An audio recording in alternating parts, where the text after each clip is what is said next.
Welcome back to Advanced English Language Academy. Today we'll be talking about academics English. Academic English means that, for example, you are appearing in 10th exams or first year, second year exams, FSC exams I mean. So these points can be of great help for you. First of all, we will talk about paraphrasing in reference to context. What's the difference between paraphrasing and reference to context? Remember, paraphrase is just breaking down the poetry into prose. You don't have to write anything from your own side, nothing from your own side, right? So when you don't have to write anything from your own side, you don't have to write the poet says. Remember, the moment you write the poet says in a paraphrase, so your paraphrase is wrong. Now, how good you have paraphrased the stanza, the sentence the poet says just ruins everything. Now, just from the very beginning you are wrong. Now it's the checker's choice. If he checks your remaining question, that's his choice. If he doesn't check, he is right. So never write the poet says. And don't mention the name of the poet as well. Okay, for example, this poem has been written or is written by William Wordsworth. Don't mention that as well. Don't change the main idea. So you don't have to change the main idea. The length of the paraphrase should be equal to the length of the stanza. For example, a stanza has 10 words, so you try your level best to keep your paraphrase to tell 10 words. Yes, if 2-3 words exceed, if you write extra 2-3 words, it doesn't make a big difference. But if you try to keep it simple, if you try to keep the length of the paraphrase equal to the length of the stanza, so that will be the best.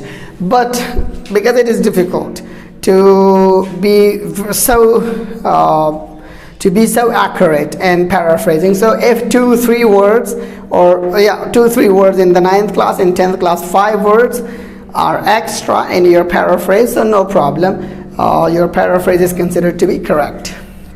And as I told you, break down the poetry into prose using synonyms. Okay, so you have to use synonyms. Just think about that. You have to break the poetry into prose. And what is the technique of breaking poetry into prose? You know that you just have to use synonyms. For example, life is a bird. Life is a broken winged bird, so you just write life becomes a broken winged bird. So you basically break the poetic style into prose. While a reference to context is a different thing. Reference to context is you'll have to mention the poet's name, you'll have to mention the poem's name, and you can use your own words. Now the length doesn't matter. The length doesn't matter. You can express yourself. Okay, you can express your own feelings as well, and you can say that the poet says this. You can write your own words as well. You can use your own words. In the stanza, in the paraphrase, in paraphrasing, you can't use your own words. You just have to use the words the poet has used, and you will have to break those poetic style into prose.